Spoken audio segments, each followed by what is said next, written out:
السلام عليكم، طابت ليلتكم.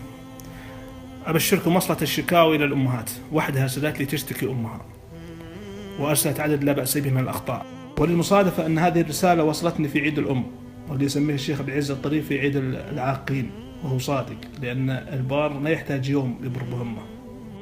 هذه الأخت تقول أمي منفرة متسلطة نقادة، تنتقد أبي، تنتقد أعمامي، ترى أنها أرفع منهم مستوى، لا يرضيها شيء من سلوكي.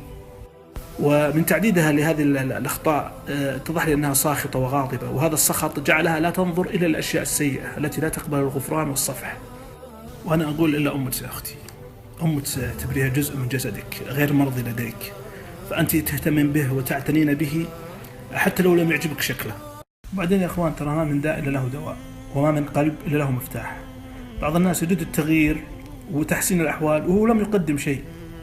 يعني هل جربت مثلا مناداة أمك بأحسن أسمائها، تدليع اسمها، طلاقة الوجه والابتسامة لها، الهدايا وما أدراك ما الهدايا، تذكيرها بجميلها عليك؟ ثم احذري وانتبهي أنك تشعرين أمك أنك تفضلين والدك عليها، لأنك بذلك توقظين الغيرة لديها، وكذلك تشعر أنك مستغني عن عطفها وحنانها. ثم يا أختي، مهما بلغت أمك من القسوة لا تظنين أن رحيلها من الحياة سيريحكم، بل لو حدث ذلك لا قدر الله ستبكين حرقة على كل لحظة خصام معها. يا أخوان، ترى التلطف مع الوالدة منها ربانية، موهبة من الله سبحانه وتعالى. سمعت عن واحد من الشباب شعره طويل، ويسألونه ليش تربي شعرك، تخلي شعرك طويل؟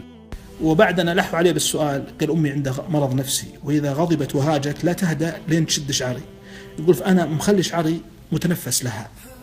أذكر مرة في عقد نكاح دخلت علينا الأم وبدت تملي الشروط وتحذر الزوج، اتضح لي أن في عقلها شيء، لكن عجبت من تلطف ولدها معها بشكل ملفت. على كل حال، قد يكون كلامي فيه شيء من المثالية ويصعب تطبيقه على أرض الواقع، لكن لا تدرين أختي، قد يكون كتب لك منزل رفيع في الجنة بسبب صبرك. جاءتني ردود متفرقة، منها تعليق الأخت ماجدة تقول حزنت جدا لوضع هذه الفتاة مع أمها، تقول أمي ماتت قبل سنة، أتمناها الآن مهما كانت قساوتها.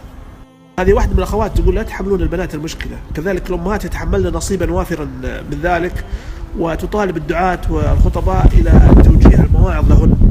وهذه الأخت تقول أمي طيبة وحبوبة، لكن إذا اجتمعت مع قريباتها وصديقاتها تغيرت علينا، يقولون لها أنت تدلعين بناتك. نصيحة للأمهات، لا تصغين لمن يفسد.